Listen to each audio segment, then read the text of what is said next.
ఈరోజు సల్లచారు బజ్జీలు ఎట్లా చేయాలో చూపిస్తాం. దీనికోసం ఒక గిన్నెలో పెరుగుని మంచిగా చిలికి దాంట్లో ఒక 2 చెంచాల శనగపిండి, కొద్దిగా పచ్చిమిర్చి పేస్టు, తగినంత ఉప్పు, కొంచెం ఆవపిండి, కొద్దిగా పసుపు ఇవన్నీ వేసుకొని కవ్వంతో మంచిగా ఉండలు లేకుండా పిండి మంచిగా సల్లగా కలిసేటట్టు మంచిగా కలుపుకోవాలి. లైట్గా పుల్లగా ఉన్న సల్ల అయితే సల్లచారుకు టేస్ట్ బాగుంటుంది.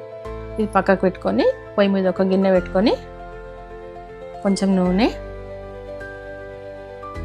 నూనె వేడైన తర్వాత జీలకర్ర, కొన్ని ఆవాలు, ఒక 2-3 ఎండుమిరపకాయలు, కొద్ది కల్లెమాకు ఈ పోపు అయినాక దీంట్లో మనం రెడీ చేసుకున్న సల్లను పోసుకొని మంచిగా జర మసలనియాలి.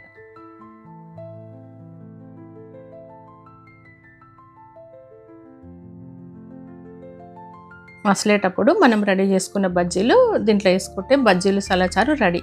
ఇది వేడి అన్నంతో బాగుంటుంది. మీరు కూడా చేసుకొని ట్రై చేయండి.